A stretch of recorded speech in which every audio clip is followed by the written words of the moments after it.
कसरी चाहिँ यो पास्ट 5 वर्षमा हामीले इलेक्ट्रिक भेहिकल्सको जसरी बुम देखाएको छौँ नि होइन एक्चुअली हजुरको त कम्पनीको नामै विन्ड पावर छ होइन भनिसकेपछि रिन्युएबल एनर्जीमा त युआर वे अहेड होइन हामी सबैभन्दा होइन यो इलेक्ट्रिक भेहिकल्सको जुन सर्च छ नि नेपालमा होइन यसलाई कति पोजिटिभली हेर्ने र भोलि हजुर सांसद हुनुभयो भने होइन एक्चुअली कस्तो खाले पोलिसिज कस्तो खाले नीतिमा चाहिँ हजुर काम गर्नुहुन्छ अहिले वास्तवमा धेरैको ग्रिभेन्स चाहिँ public bus specially big size बसमा चाहिँ इलेक्ट्रिक भेहिकलले पेन्टेड गर्न सकेन होइन यो जस्तै चाहिँ लङ रुटहरू हेर्नुहोस् न तपाईँको होइन यो 40 सिटर्सहरूमा भएन भनेर चाहिँ ग्रिभेन्स छ त्यहाँ चाहिँ अनफेयरली चाहिँ यो जति पनि दिएको यो पर्कहरू छ डिस्काउन्ट्सहरू प्रिभिलेजहरू चाहिँ प्राइभेट भेहिकलले बढी पायो र त्यो प्राइभेट भेहिकल त्यसै पनि पहिला चाहिँ ओनरहरू धनी छ उनीहरूलाई चाहिँ यो सुविधा दिँदाखेरि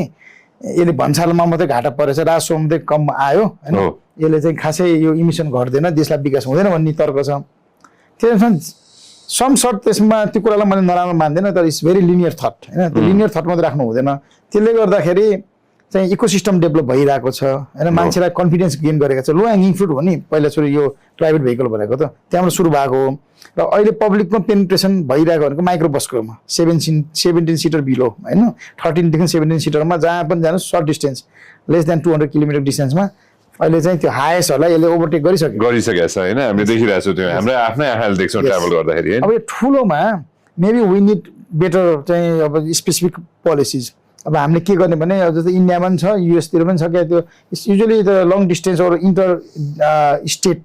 भेहिकल्सहरू चाहिँ they are operated by the government होइन गभर्मेन्टले रन गराएको पब्लिक सर्भिस हुन्छ यहाँ त सबै प्राइभेटाइज छ